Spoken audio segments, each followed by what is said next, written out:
Okay, welcome back to regularized regression. I think this is our third lecture, and in the previous lecture we talked about ridge in detail, and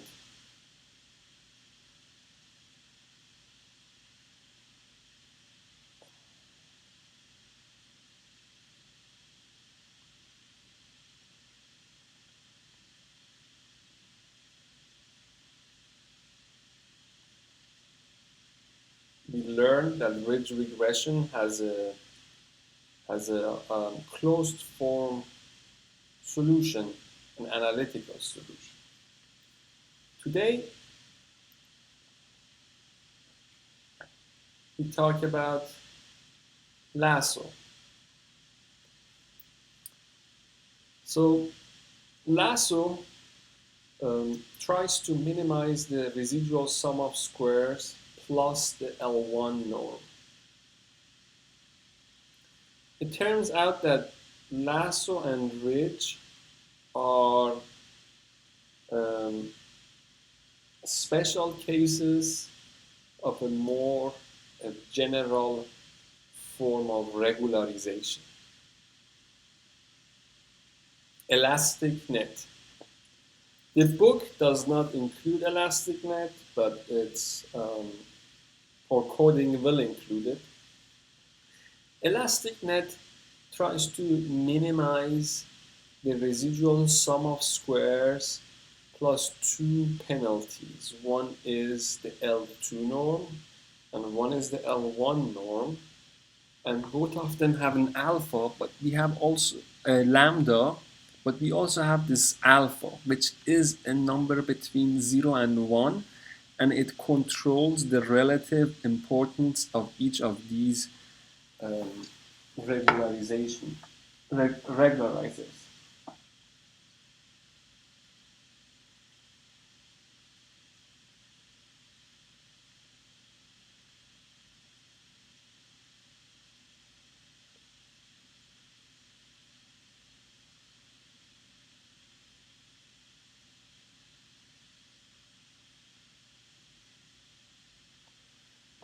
So if alpha is 1, then this term is 0, and we only have lambda beta 1.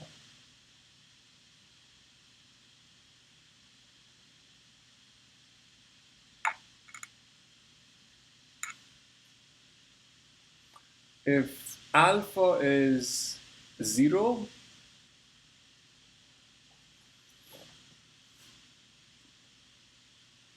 then we end up with ridge.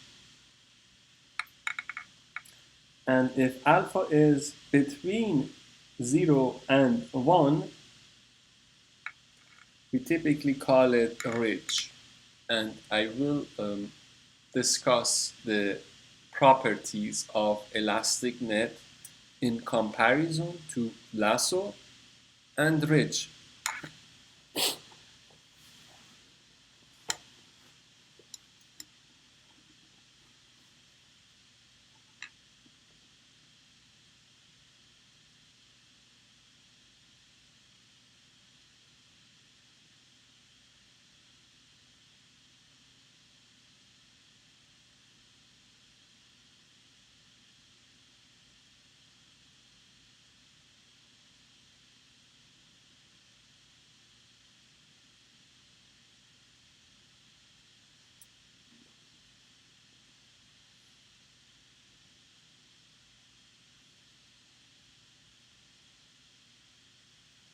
Okay, so let's focus on lasso, and I will, at the end of the lecture, I will move to elastic net.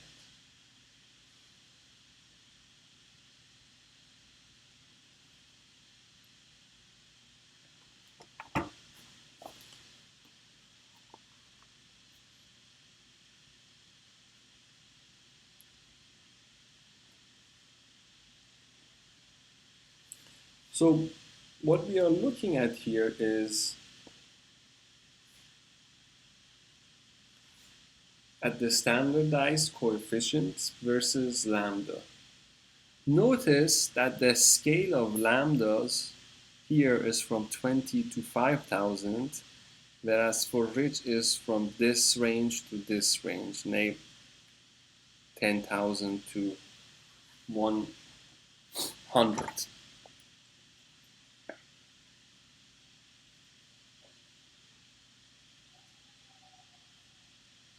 Now, what is happening is that these two lambdas are not comparable. Yes, we call them lambda, but these are lambdas for two different problems. So I want to make sure you understand that it is sort of meaningless to compare any value of lambda used for lasso with any lambda used for ridge. Now, coming back um, to this figure,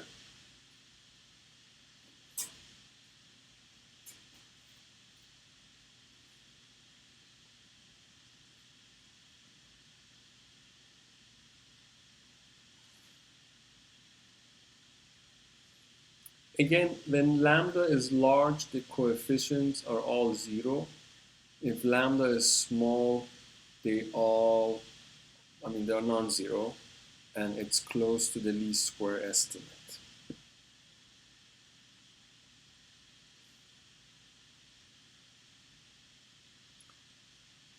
And in between these two extremes, uh, moving from left to right, we see that lasso has also the shrinking effect, except for rating, which goes up and then down. But we discussed this in the previous lecture that it is um, possible that for a range of lambda, the coefficient gets large, but overall, it is shrinking. It is decreasing.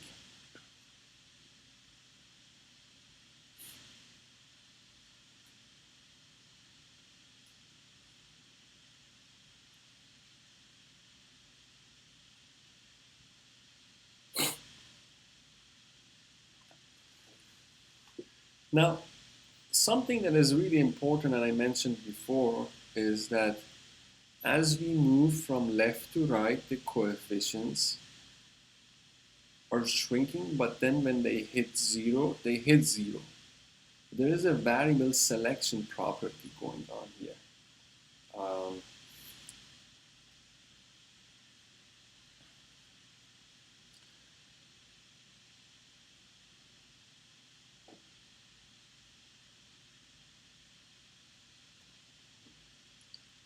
and as you can see, depending on the value of lambda, the lasso can produce a model involving any number of variables.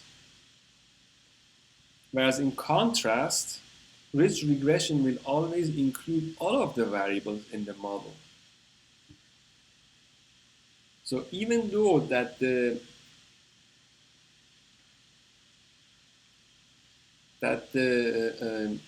coefficients, that the magnitudes of the coefficient estimates will depend on lambda and they get small, they will always be non-zero. But for lasso, they become zero. That's the variable selection property. Here we see the same graph, and the horizontal axis is now the L1 norm. And the L1 norm of the ratio of the L1 norm of the lasso estimate divided by the least square estimate. And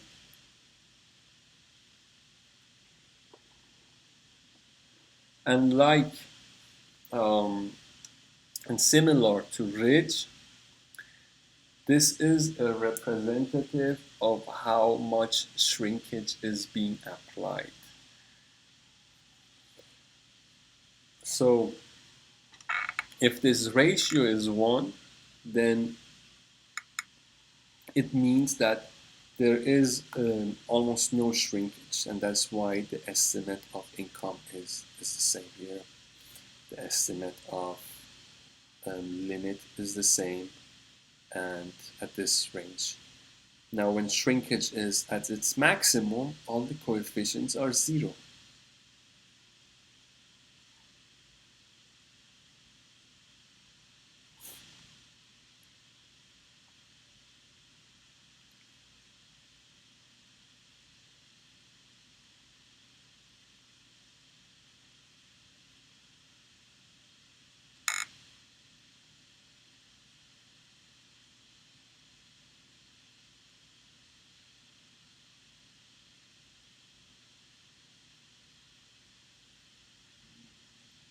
Now,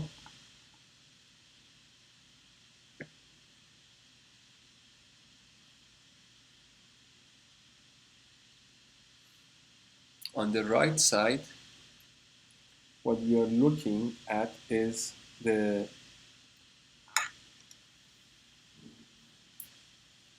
problem for ridge.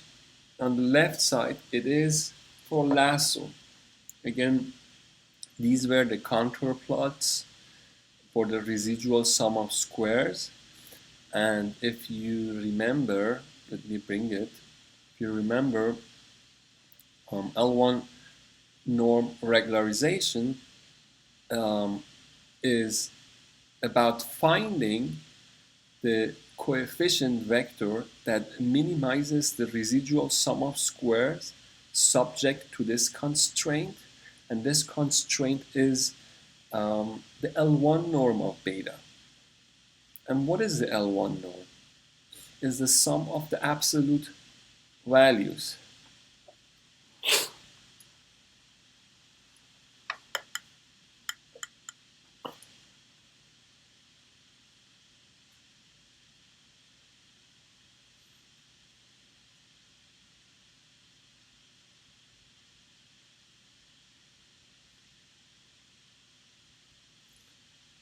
The sum,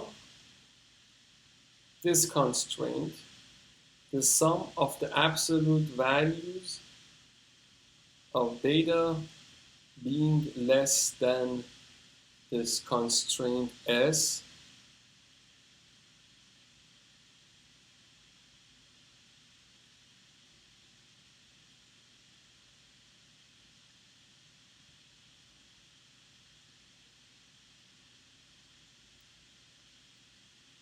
boils down to this diamond shape.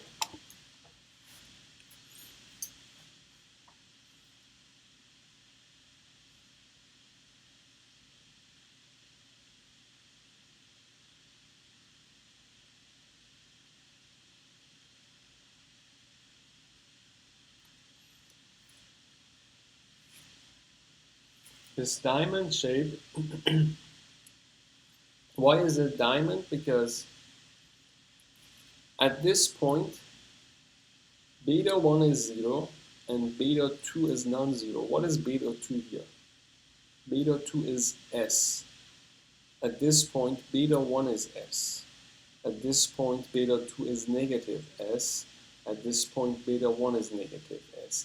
And any point inside here, if you take the absolute value of the beta 1 and the beta 2, you sum it up, it will be less than S.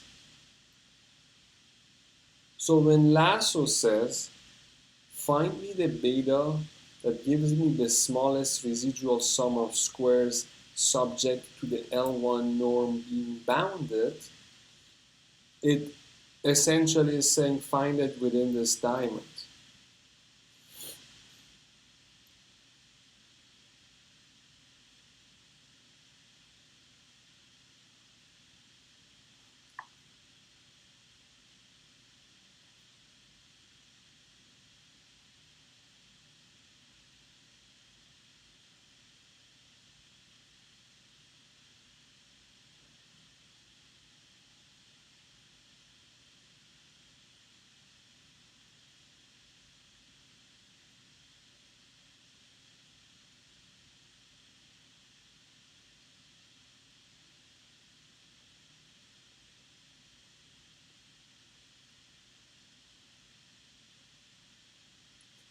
Now, because the contour plots have this shape, and because this is a diamond, it is more likely that they will touch at the corners. Whereas here, because the constraint was a circle or a sphere, it could touch anywhere. And because it's more likely that these corners will touch these contour plots, that's why we get sparsity. At this point, beta 2 is non-zero and beta 1 is 0. And you see that there is a variable selection happening.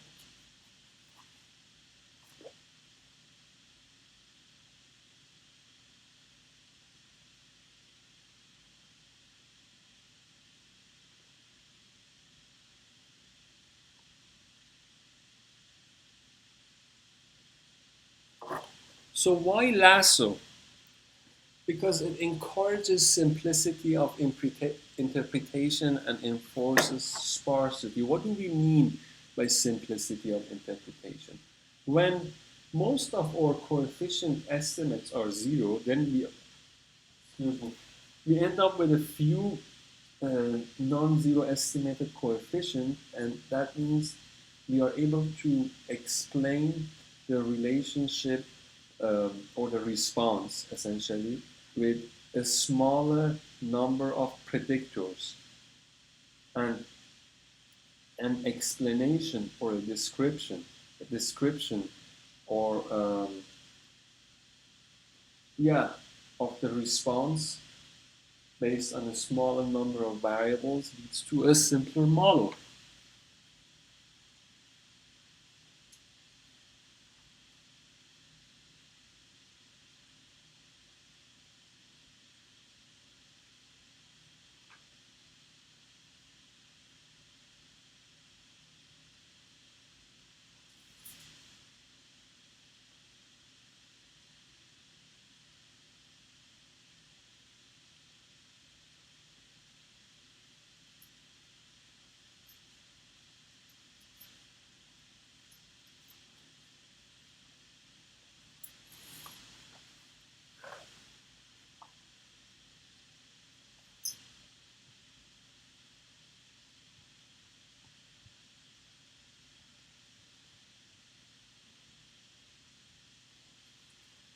So there is this principle which is called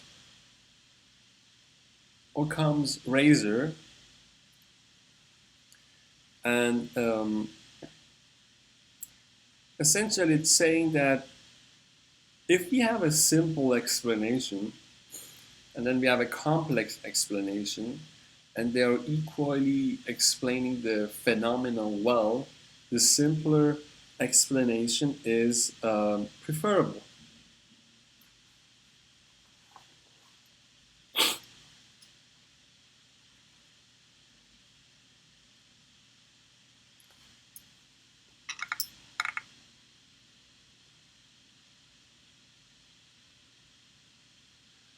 Now, look at this case. There are examples in medicine, in biostatistics, where we end up with 100 observations, but we have 1 million features.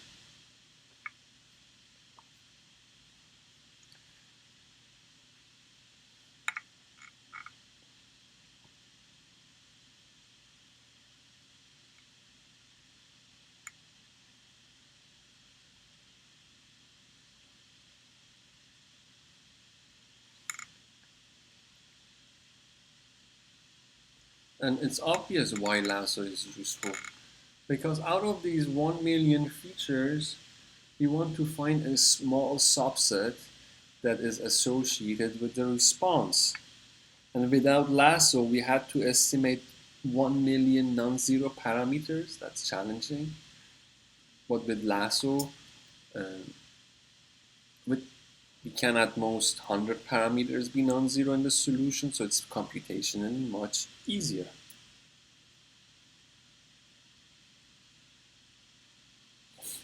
Now let's look at some examples.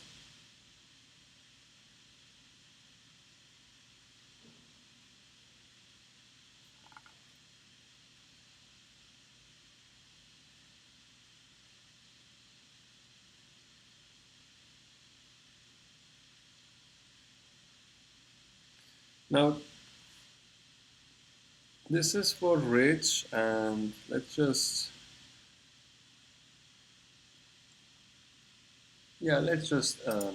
go over it because it's important. And this is about the bias variance trade-off. Essentially, as lambda increases, the flexibility of the ridge regression fit decreases. Larger lambda, more penalization, and more bias. Therefore, the flexibility decreases. So here we have a simulated data set um, where we have 45 predictors and 50 observations. 45 predictors and 50 observations.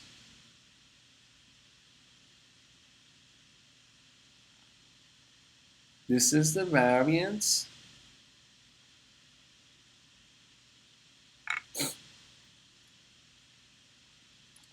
This is the bias. And this is the, what is this? This is the test error. This is simulated data. Therefore, we can calculate all these quantities.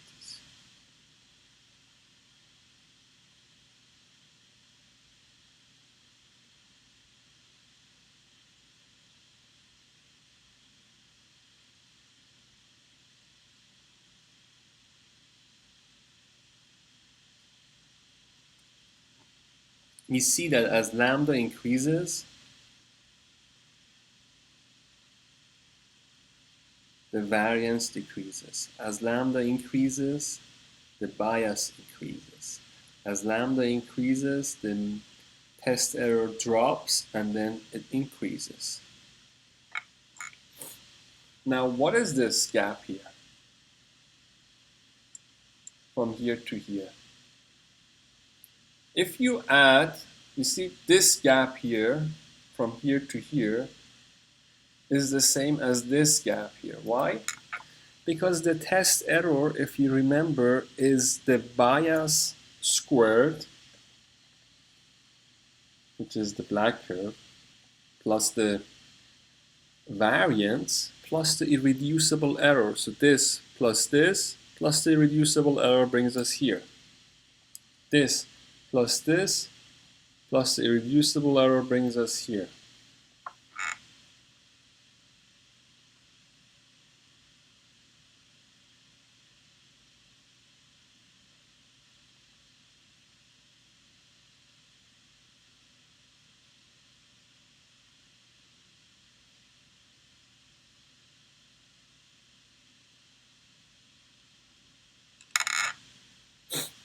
Now, on the right-hand side,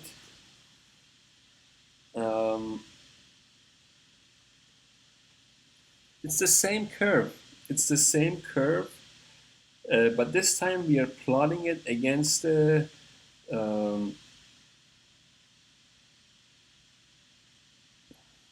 R2 on the training data. R2 norm on the training data. And what does that mean? The R square, sorry. The R square on the training data.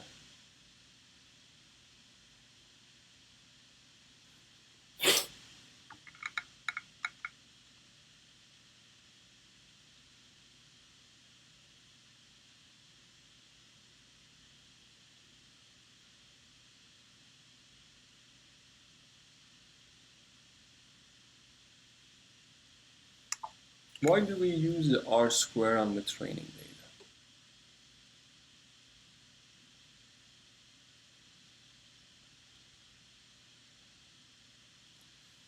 data? Because here we want to have a figure which includes lasso and ridge at the same time.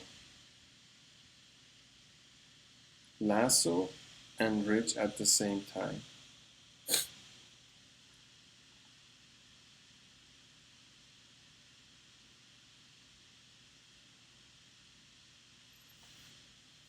Okay.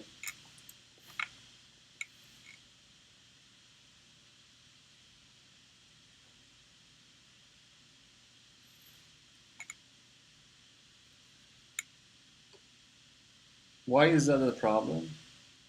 Let's look at this curve. Uh, One is, first of all, that the lambdas are in different scales. They are not comparable. So a way to make them comparable is to see how much overfitting is going on. If r square is close to 1, we have a perfect fit. If r square is close to 0, we almost have no fit. So r square on training data, which is a number between 0 and 1, is a great common index to plot the cross value, well, anything when we have ridge and lasso in the same graph.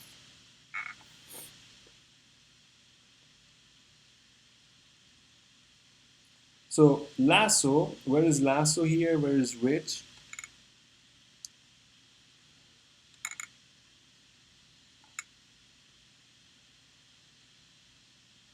The solid lines here refer to lasso, and the dashed lines refer to ridge, and both of them are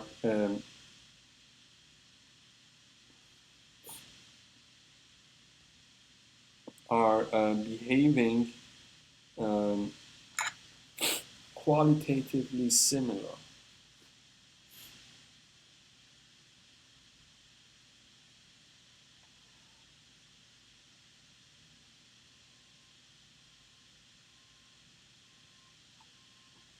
Now, which of these two has a better the minimums? You see that the test error of ridge, which is this dotted line, is less than the test error of lasso. Why is that the case?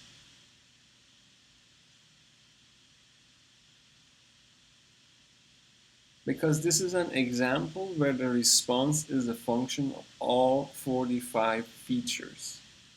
There are 45 features, and the response, its simulation, is associated with all the features.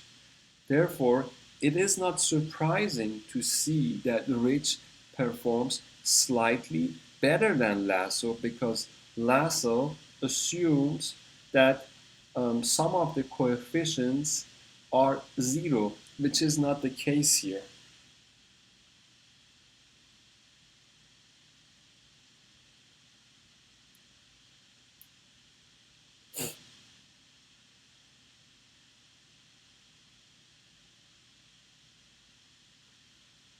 Now here we have we have a similar setup, except that the response is a function of only 2 out of the 45 features.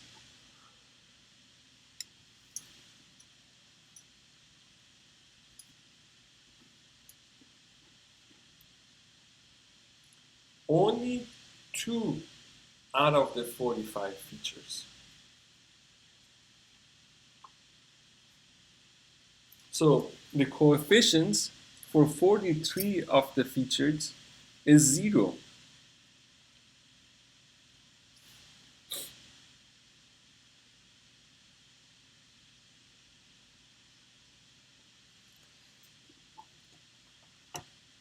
Now here, on the left side, we see the test MSE for lasso going down as lambda increases and then going up.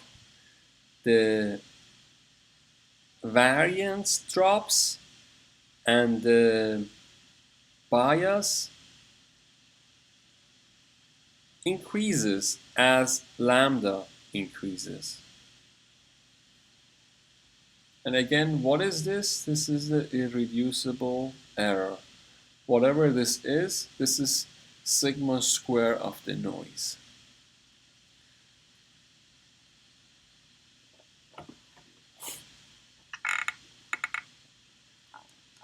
Now here, again, the solid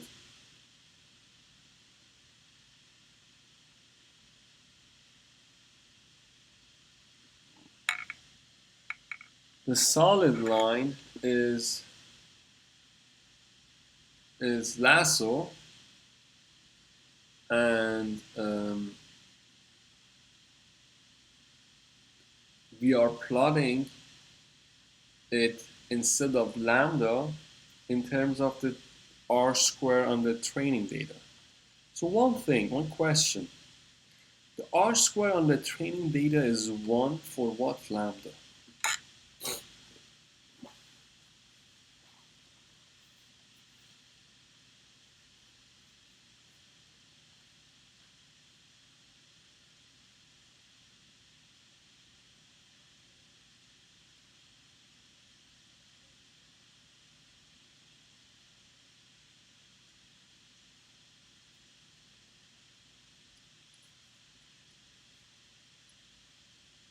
The r square on the training data is 1 for what lambda?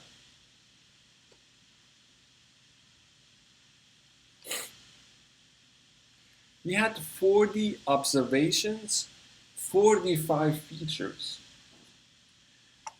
Because the number of observations is less than the number of features, we can have a perfect fit, and the perfect fit refers to r square equal to 1, which refers to a small lambda.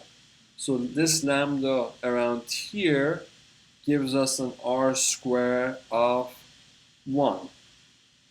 Large lambda, on the other hand, gives an r square, small r square around here, whatever. So that's the relationship.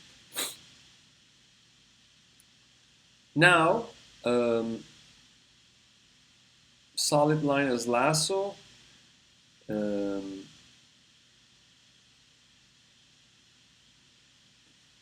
It goes down, goes up. For ridge, it goes down. The test goes up. But the minimum test error achieved for lasso is less than the minimum test error achieved by ridge. The minimum test error achieved for ridge is this point. The minimum test error achieved for a lasso is this point. And the minimum test error for lasso is less than ridge, which is not surprising. Lasso tends to outperform ridge in terms of bias, variance, and test MSE. You can look at it. This solid curve is under this. This red curve is under this. The green curve is more or less under the green dots. And why is that the case?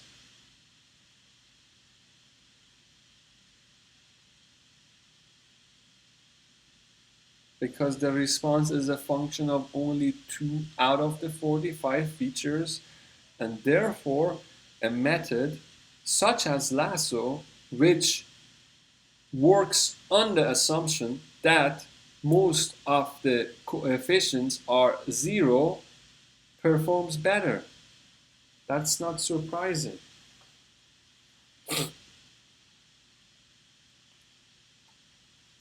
Okay.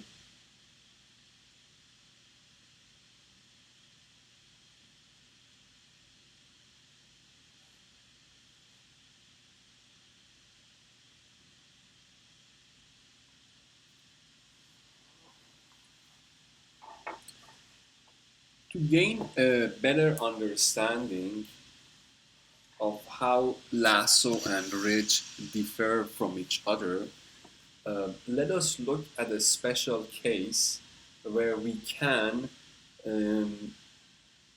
calculate everything. Okay, and that special case is when the feature matrix, the design matrix X, is identity. So N is equal to P. So X is a square matrix. It's the identity. it's a special case. A lot of times, to gain an understanding of a problem that is too difficult to analyze mathematically, we look at special cases to gain some insight, and this is one of those examples. If X, the identity matrix, X is identity matrix, then X beta is beta. So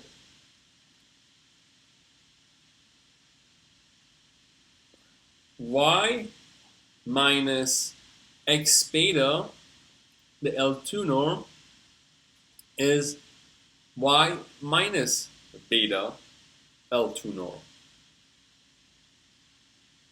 which is equal to the sum of yi minus beta I.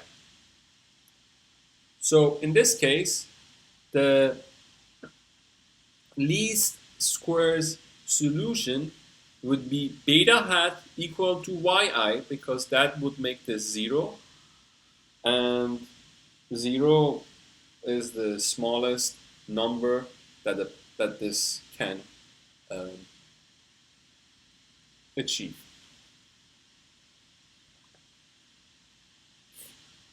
Now, Rich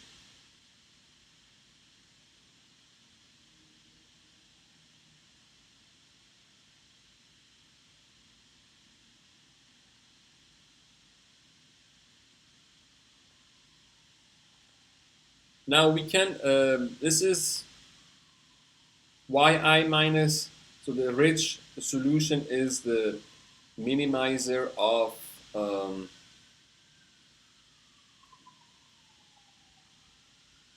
the loss plus the complexity, and the L2 norm is the sum of squares of beta I, and here we have also the sum of squares of yi minus beta I.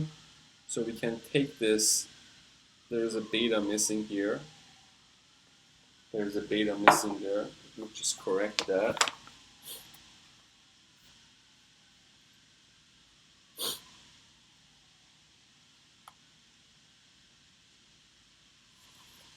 And so it turns out that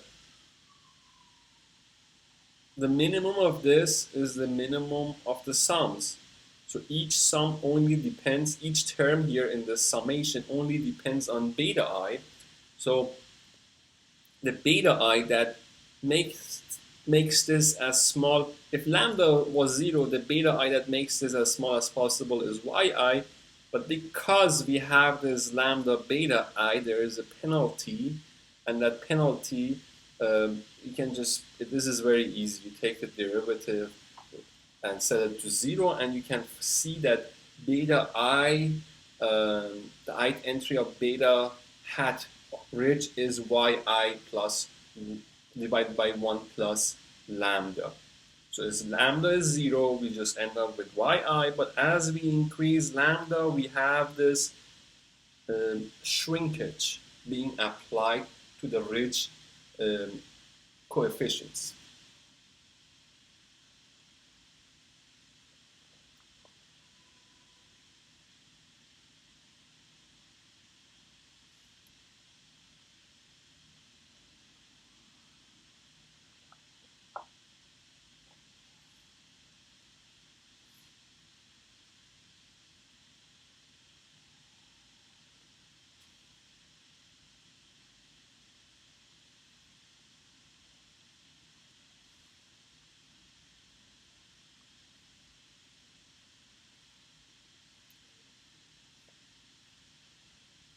For lasso, we are solving this problem, which in this special case turns into y minus beta L2 norm squared plus lambda L1 norm of beta.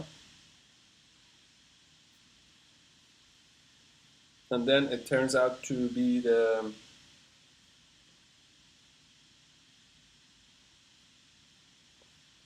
sum of the absolute values.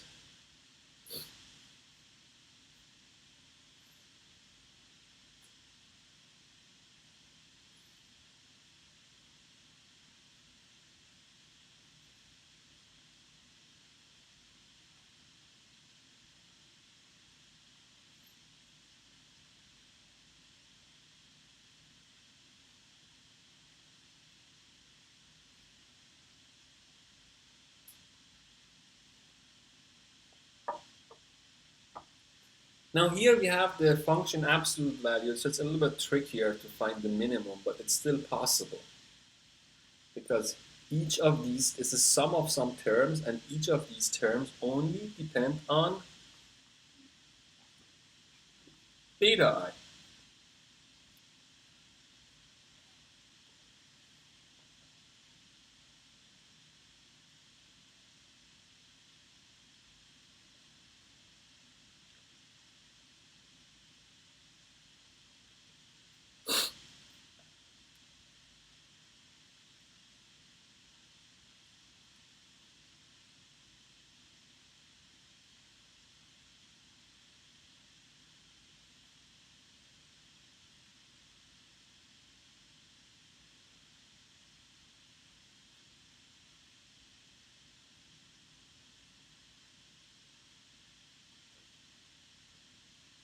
If you do the math, which I skip, you will get this answer, which is very interesting.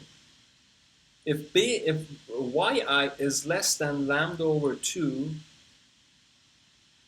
then we just clamp.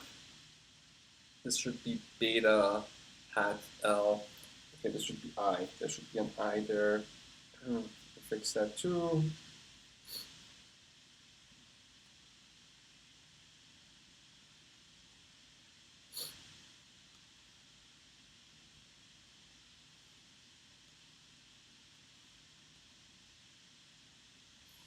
Okay, so beta hat Li, this lambda is I, will be 0 if the yi, the absolute value of it, is less than lambda over 2.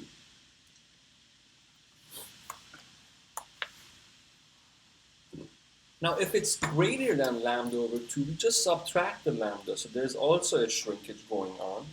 And if it's less than negative lambda over 2, we add lambda over 2. Again, this is shrinkage in the negative direction.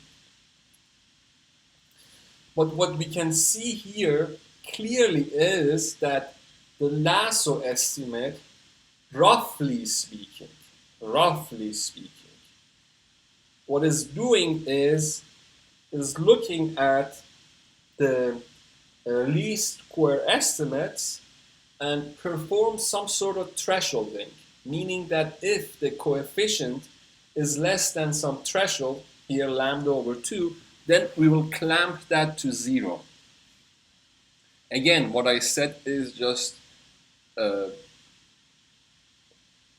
well, specifically this is true about this special case, but just to give you an insight into how it works, I am making this analogy. Lasso is doing a little bit something more complicated, but at the very basic level, we can think that there is some thresholding going on, that coefficients that are not big enough, and big is determined by lambda, will be clamped to 0. And those which are big enough, there will be just lambda over 2 subtracted. And we can see here that if we increase lambda, there are more yi's that are less than it, and the corresponding beta i's will be 0.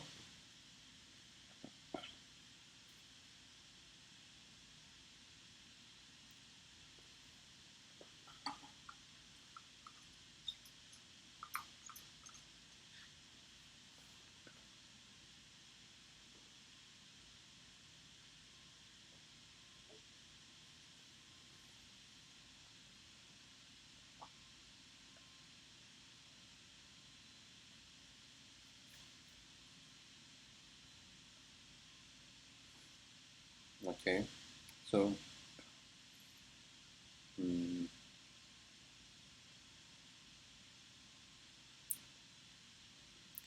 here is a different way of illustrating the same formulas that we saw. So again, a simple setting where n is equal to p, X is a diagonal matrix with ones on the diagonal, and we see that ridge is just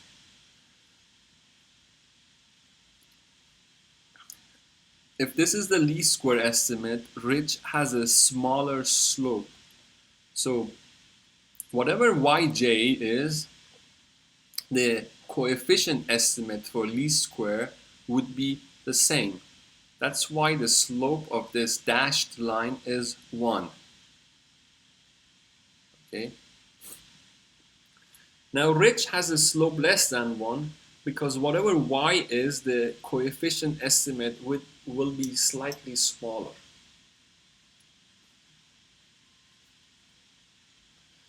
On the other hand, lasso, the way it operates is to look at the yi's. Again, this is for this simple case, just for illustrative purposes. Again, this is the least squares, but if yi is not big enough, not far enough from 0 on either direction, it will be clamped to 0. And after that, the slope is 1, but it is always this much smaller. So the distance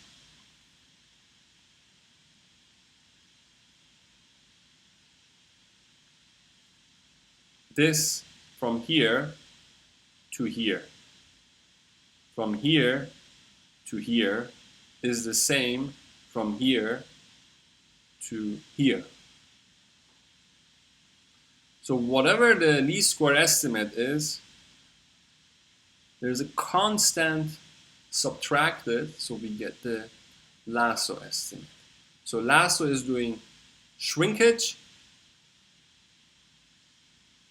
and thresholding, or thresholding, more or less.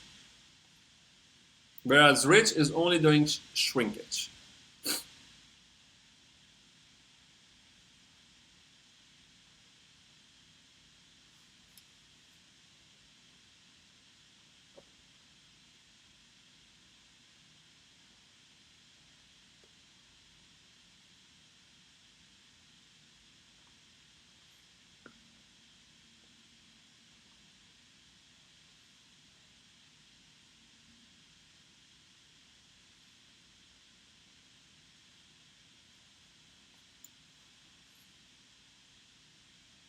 So this is called soft thresholding. This operation here is called soft thresholding.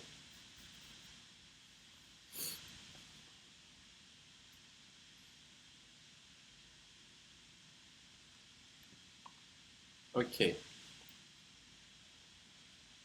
So there is another way of looking at ridge regression and the lasso from the Bayesian perspective.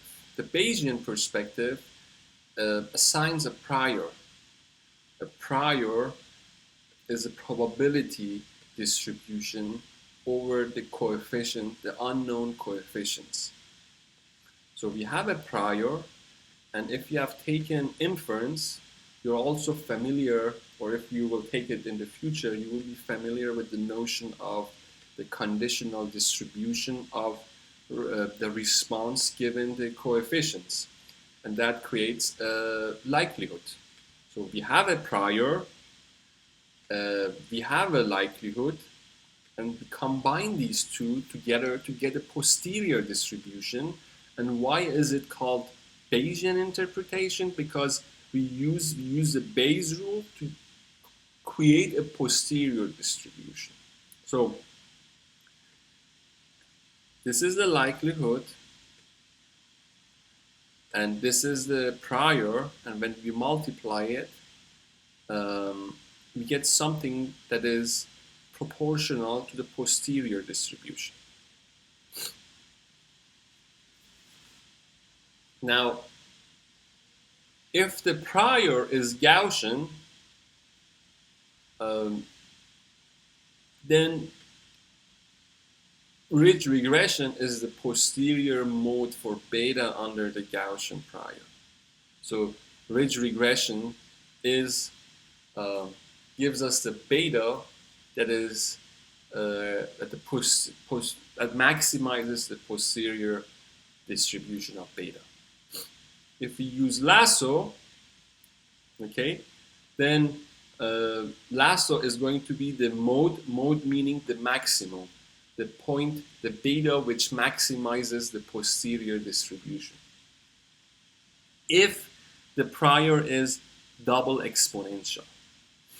Now, as you can see, the double exponential is pointed at 0. This pointedness at 0 leads to these corners here and these corners there, and leads to sparsity.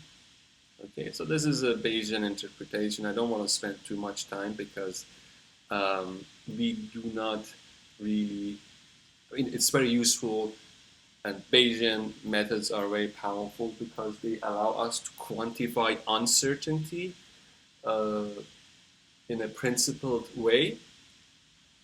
The only reason I'm not spending time on it because it's not tied to any applications I will discuss in this class.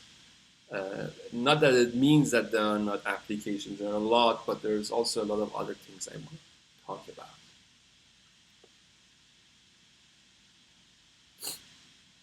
So how do you select the tuning parameter? Cross-validation. You use cross-validation. Cross-validation, and where is it minimized? At this lambda. And again, this number here does not have any meaning for us except we care for it because it tells us what lambda we should choose. But the number itself, we don't interpret it. And then for the credit data, we see that this optimal lambda is here. So these 4 coefficients are selected. I think this is rich. And these ones are just there. So all of them are actually there. All of them, all the coefficients are there, non-zero. It's just a little bit of shrinkage. Actually here there is no shrinkage. There is a little bit shrinkage here. And yeah.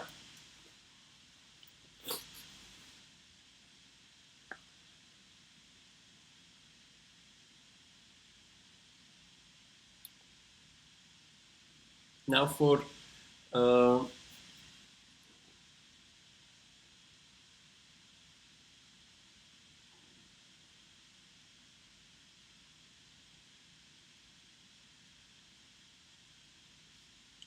lasso, again, we have a cross-validation curve.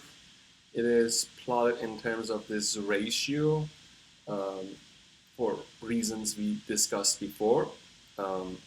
This is the simulation example where we had 45 features and 50 observations, and only 2 of the coefficients were associated with the response. The rest 43 were not associated, meaning that the true coefficients were 0. And we can see that as we go from left to right, what is happening to lambda? As we go from left to right, what is happening to lambda?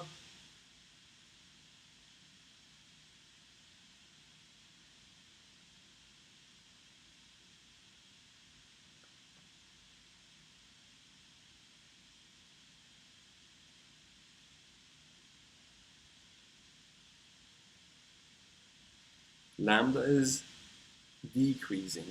As lambda is decreasing, more and more coefficients become non-zero. But we see we have a bulk of coefficients which suddenly show up here, and then we have these 2 which separately show up. So as we increase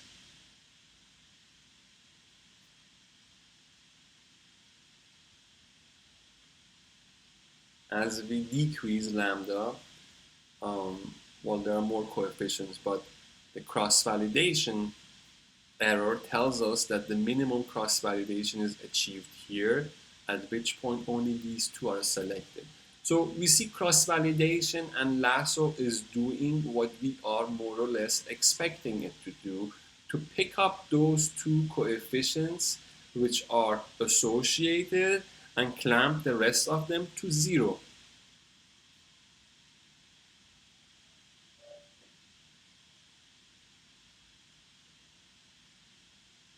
High dimensional data versus classical data. We talked about this. We have seen an example, right? But just to give you high dimensional data, uh, we have 500,000 of predictors, 500,000 and 200 observations. This is the regime that a lot of um, bioinformatics, genetic studies are working at. And uh, classical methods do not apply, cannot be used. I mean, even we saw that with the public health data, which is not high dimensional, honestly, but even for that we had problems. This is what we are more used to: 200 observations, 3 predictors. So what can go wrong? We saw it before. We talked a lot about this. You can have a perfect fit, residual sum of squares 0, then therefore the estimated variance is 0, so we can't use AIC, BIC, and again, these are things I don't spend too much, I don't really want to pause on them, because I illustrated all these points in the homework assignment, the previous homework assignment, where we talked about the fact that when P is greater than N, we have infinitely many perfect fits, and they can tell basically any story we want. And we also saw how AIC and BIC had problems. And when we say perfect fit, it's this. This is a two-dimensional problem. So we have two coefficients, intercept and slope. Whenever you have 2 points, you can always find a line. There's always a line that passes through 2 points. That's what I mean by perfect fit. And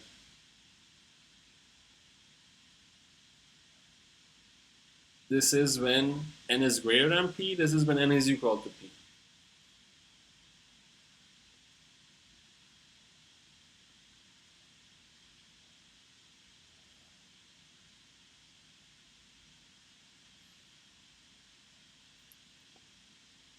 So what are we looking at here? We are looking at the R-squared training MSC, test MSC of an example where we have 20 observations, and features are, we have around 20 features that are completely unrelated.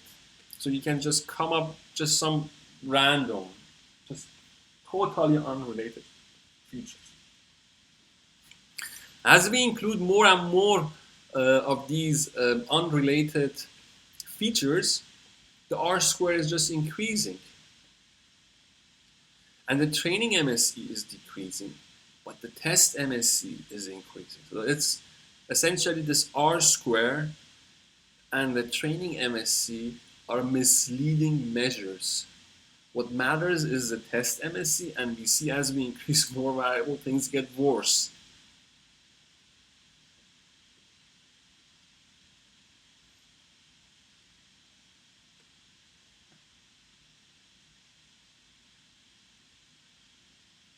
Okay, so this summarizes my the lectures about lasso and ridge. In the next lecture, I will show how to apply lasso, ridge, and elastic net to the public health data and see what we get. Okay.